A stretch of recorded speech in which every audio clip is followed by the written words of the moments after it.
akan belajar dulu tentang cara mengetik ya. Nah, tapi sebelumnya saya akan jelaskan dulu sedikit tentang fungsi dari tombol-tombol yang ada pada keyboard ya.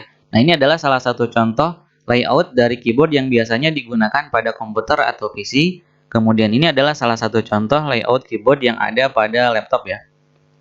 Nah, jadi sekarang kita akan bahas dulu mengenai fungsi dari tombol-tombol keyboard yang sering digunakan atau yang umum digunakan ketika kita membuat atau mengetik sebuah dokumen. Nah, untuk mengetikkan huruf atau kata atau kalimat, maka kita tinggal ketik saja atau tinggal tekan saja tombol-tombol huruf yang ada di sini, di mana nanti hasilnya atau keluarannya berupa huruf kecil ya. Nah, jika kita ingin mengetikkan huruf kapital atau huruf besar, maka kita bisa lakukan dengan dua cara. Yang pertama adalah dengan cara mengaktifkan dulu fungsi dari caps lock. Caranya adalah cukup tekan tombol caps lock satu kali, maka nanti di sini indikator caps lock akan nyala. Nah, pada saat indikator caps lock-nya nyala, ketika kita mengetikkan tombol-tombol huruf di sini, maka nanti huruf yang keluar akan menjadi huruf kapital atau huruf besar. Kemudian untuk kembali mengetik dengan huruf kecil, cukup kita tekan tombol caps lock satu kali sehingga nanti indikator caps lock-nya mati, maka nanti huruf-huruf yang muncul akan kembali menjadi huruf kecil. Nah, itu cara yang pertama. Kemudian cara yang kedua adalah dengan cara kita menekan tombol hurufnya sambil menekan tombol shift. Sebagai contoh misalnya kita ingin mengetik huruf A kapital, maka caranya pertama kita tekan terus tombol shift, kemudian sambil menekan terus tombol shift, kita tekan tombol huruf A-nya. Maka nanti munculnya akan menjadi huruf kapital. Nah, kemudian untuk mengetikkan angka, maka tinggal kita tekan saja tombol-tombol angka yang ada di sini tanpa mengetik atau tanpa menekan tombol yang lain. Kemudian kita perhatikan di sini, yaitu ada beberapa tombol di mana satu tombolnya ada dua karakter. Contoh seperti ini, angka 1 dengan tanda seru, kemudian angka 2 dengan karakter @ dan seterusnya. Kemudian di bawah juga ada, di sini ada titik 2 dengan titik koma, ada tanda petik 2 dengan tanda petik 1 dan seterusnya. Nah, maksud dari tombol-tombol itu adalah jadi jika kita ingin mengetikkan karakter-karakter yang ada di bawahnya, maka kita cukup tekan tombol tersebut tanpa menekan tombol yang lain. Jadi kalau kita tekan tombol ini, maka yang muncul adalah angka 5. Kemudian jika kita tekan tombol ini, maka yang muncul akan berupa karakter koma. Kemudian jika kita tekan tombol ini, maka nanti yang muncul adalah garis miring. Nah, kemudian jika kita ingin mengetikkan karakter-karakter yang ada di atasnya, nah maka cara mengetikkannya adalah kita mengetik tombol tersebut atau menekan tombol tersebut sambil menekan tombol shift ya. Jadi contoh misalnya kita ingin menampilkan karakter @ maka caranya tekan terus tombol shift, kemudian sambil menekan terus tombol shift, kita tekan tombol ini. Maka nanti yang muncul akan menjadi karakter @. Kemudian contoh lagi, jika kita ingin memunculkan atau mengetikkan tanda tanya, maka caranya tekan terus tombol shift, kemudian sambil terus menekan tombol shift, kita tekan tombol ini. Maka nanti yang muncul adalah karakter tanda tanya, gitu ya. Kemudian tombol berikutnya adalah tombol backspace ya. Jadi ini namanya tombol backspace. Fungsinya adalah untuk menghapus teks ke sebelah kiri dari posisi kursor saat itu. Kemudian enter ini digunakan untuk masuk ke baris baru atau membuat paragraf baru. Kemudian tombol insert digunakan untuk menyisipkan teks atau menimpa teks yang ada. Kemudian tombol delete digunakan untuk menghapus teks, hampir sama dengan backspace ya. Kalau backspace menghapus ke arah sebelah kiri, kalau delete menghapusnya ke arah sebelah kanan dari kursor. Kemudian tombol home digunakan untuk menuju ke awal baris. Tombol end digunakan untuk menuju ke akhir baris. Kemudian tombol page up digunakan untuk menggulung layar ke atas. Page down digunakan untuk menggulung layar ke bawah. Kemudian di bawah ada tombol navigasi, jadi tombol panah kiri kanan atas bawah ini adalah untuk memindahkan kursor ke arah sesuai dengan arah tanda panahnya. Jadi bisa memindahkan kursor ke kiri ke kanan atau ke atas ke bawah. Nah, kemudian di sini tombol yang paling panjang ini adalah tombol untuk karakter spasi ya. Jadi ketika kita mengetikkan kata atau kalimat, untuk memisahkan kata per katanya kita pisahkan dengan spasi. Nah, kemudian untuk tombol CTRL dan ALT, nah ini fungsinya bisa berbeda-beda tergantung dari aplikasi yang kita gunakan. Kemudian penggunaannya tidak bisa hanya menggunakan tombol CTRL saja, tapi harus digabungkan dengan menekan tombol-tombol yang lain. Kemudian tombol ini adalah tombol Windows, di mana kalau kita tekan tombol ini, fungsinya sama dengan kalau kita mengklik menu start ya. Jadi sama dengan kalau kita klik menu start, dia akan muncul seperti ini. Saya coba tekan tombol Windows, nah yang muncul adalah sama seperti tadi ya. Kemudian kita lihat di sini, jadi di area sebelah kiri ada tombol Shift, CTRL, Windows, dan ALT. Kemudian di area sebelah kanan juga ada tombol yang sama ya. Jadi fungsi tombol Shift dan lain-lain yang ada di sebelah kiri dengan yang kanan itu fungsinya sama. Silakan gunakan saja yang mana tergantung kebutuhan atau tergantung kondisinya. Nah, kemudian untuk tombol ini adalah tombol shortcut ya. Jadi fungsinya sama seperti kita melakukan klik kanan pada keyboard. Nah, kemudian di sini pada keyboard yang biasa kita gunakan pada komputer atau PC, itu biasanya disediakan tombol-tombol numerik seperti ini. Ini fungsinya adalah sama dengan tombol-tombol angka yang ada di sini. Jadi kalau kita mau mengetikkan angka, kita ketiknya boleh dari sini atau boleh juga dari sini. Di sini kita lihat ada juga tombol untuk plus, minus, kemudian kali, bagi, kemudian enter. Nah, syarat untuk dapat menggunakan tombol-tombol ini adalah kita harus aktifkan dulu numlock-nya. Cara mengaktifkannya adalah cukup tekan tombol numlock satu kali sampai indikator numlock-nya nyala. Maka nanti ketika indikatornya nyala, kemudian kita tekan tombol-tombol ini, yang muncul akan berupa angka-angka numerik seperti angka ini. Tapi kalau kondisi numlock-nya sedang tidak aktif, kemudian misalnya kita tekan tombol ini, maka fungsi dari tombol ini akan sama dengan fungsi tombol home yang ada di sini. Kemudian tombol ini fungsinya akan sama dengan tombol ini. Jadi itu kalau tombol numlock-nya atau indikator numlock-nya sedang tidak aktif. Kalau numlock-nya aktif, yang muncul adalah karakter-karakter angka ya.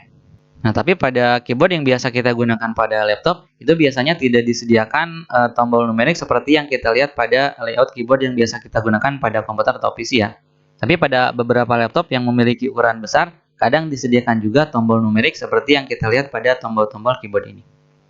Nah, jadi kurang lebih itulah fungsi dari tombol-tombol keyboard yang umum digunakan ketika kita mengetik atau membuat sebuah dokumen. Nah, setelah kita mengetahui fungsi dari tombol-tombol keyboard, selanjutnya barulah kita akan mulai belajar mengetik ya. Kita buat dulu file baru, caranya tekan Ctrl N pada keyboard, maka nanti akan muncul dokumen kosong yang baru. Nah, untuk mulai mengetik, maka caranya tinggal langsung saja kita ketikkan kata atau kalimat yang ingin kita ketik. Misalnya saya ketikkan saya. Nah, secara default atau normalnya, setiap kita mengetik di awal paragraf atau awal kalimat, itu huruf pertamanya akan langsung berubah otomatis menjadi huruf kapital ya. Nah, coba kita perhatikan, saya tekan spasi, nah maka nanti huruf S-nya akan menjadi huruf kapital. Begitu seterusnya ya. Misalnya di sini, saya sedang belajar mengetik di aplikasi Microsoft Word. Nah, seperti biasa, di setiap akhir kalimat, ketik dulu tanda titik, kemudian untuk melanjutkan lagi mengetik kalimat berikutnya, berikan dulu spasi ya. Nah, seperti ini, lalu kita lanjutkan lagi mengetikkan kalimat berikutnya. Ini adalah, nah kita lihat huruf I-nya berubah langsung menjadi huruf kapital ya. Tutorial bagian keempat. Kemudian misalnya di sini kita ketikkan koma, jadi aturan penggunaan titik dan koma ini sama ya. Jadi setelah titik atau setelah koma, berikan dulu spasi, baru kita lanjutkan lagi ke kata berikutnya. Tapi sebelum koma atau sebelum titik, itu tidak usah diberikan spasi ya. Seperti ini, setelah Word tidak ada spasi, langsung titik. Setelah 4 tidak ada spasi, langsung koma. Tapi setelah titik ada dulu spasi, dan setelah koma juga ada dulu spasi, gitu ya. Kemudian kita lanjutkan lagi, di mana pada video sebelumnya, kita sudah belajar mengenai cara mengatur ukuran kertas. Misalnya titik ya. Nah, kemudian misalnya teks yang barusan kita ketikkan salah, maka caranya adalah tinggal kita tekan tombol backspace pada keyboard. Tombol backspace itu yang tadi ya. Nah, yang ini, atau kalau pada laptop tombolnya yang ini. Jadi ceritanya ini pengetikannya salah atau teksnya salah, jadi kita hapus lagi. Nah, misalnya mengatur margin kertas, kemudian titik.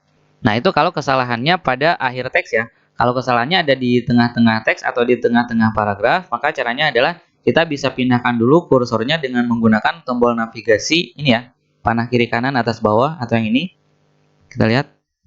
Nah, jadi kita geser dulu ke sini. Misalnya Microsoft Word-nya ingin diganti M-nya dengan W-nya dengan huruf kapital ya. Jadi kita pindahkan dulu kursornya ke sini. Atau bisa juga kita memindahkan kursornya dengan cara diklik. Jadi kita ingin mengubah huruf M-nya dengan huruf kapital, maka cukup kita tempatkan kursor di sini, kita klik di sini. Lalu huruf M-nya kita hapus dengan menekan tombol backspace. Kita ganti dengan huruf M kapital. Tekan Shift dengan tekan huruf M bersamaan.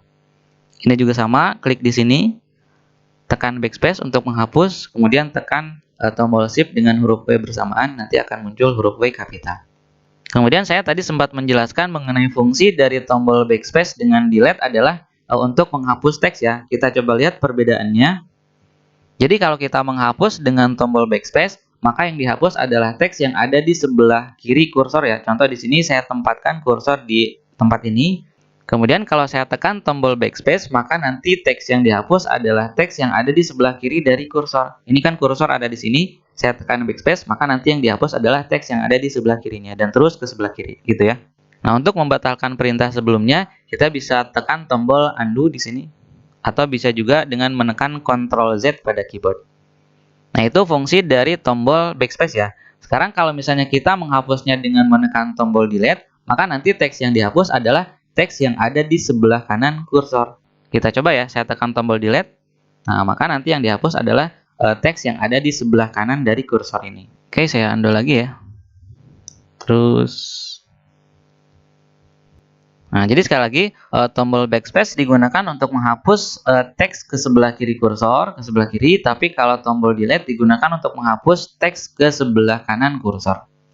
Nah, misalnya kita lanjutkan lagi pengetikan dokumennya ya. Jadi untuk melanjutkan pengetikan dokumen, tempatkan dulu kursor di ujung dokumen atau di akhir dokumen. Klik saja di sini, setelah titik berikan spasi. Untuk dokumennya saya ketikkan sembarang saja ya. Nah, coba kita perhatikan, setiap kali mengetikkan kata atau kalimat atau dokumen di Microsoft Word, tidak usah kita bingung-bingung memikirkan bagaimana caranya untuk berpindah baris ke baris berikutnya, karena dia akan otomatis pindah baris ke baris berikutnya ketika teksnya sudah mentok ke ujung baris. Nah, coba kita lihat di sini, jadi ketika teksnya mentok di ujung baris, saya terus mengetik, nah dia akan otomatis menuju ke baris berikutnya. Kita coba lanjutkan. Nah, ketika baris keempat sudah mentok, nah, dia akan langsung menuju ke baris ke-5 dan seterusnya, gitu ya. Kemudian untuk membuat paragraf baru, caranya tinggal kita tekan tombol Enter, maka nanti akan menuju ke posisi paragraf yang baru. Di sini kita ketikkan lagi kalimat yang baru, titik, kemudian kalimat yang baru lagi, titik lagi, kalimat yang baru lagi, dan seterusnya. Nah, misalnya sampai 3 baris ya, titik. Nah, misalnya jika kita sudah mengetik sebuah dokumen, ceritanya ini kita sudah mengetik 3 paragraf ya. Nah, misalnya kita sudah mengetik 3 paragraf. Nah, ternyata ada paragraf yang kelewat, yang harusnya ini adalah paragraf ketiga. Jadi ada satu paragraf yang terlewat, yaitu paragraf kedua. Maka cara menyisipkannya adalah, pertama, kita klik di akhir paragraf ke-1. Jadi kita ingin menyisipkan satu paragraf setelah paragraf ke-1 atau antara paragraf ke-1 dengan paragraf kedua. Maka caranya, tempatkan kursor di ujung paragraf ke-1 lalu tekan tombol Enter.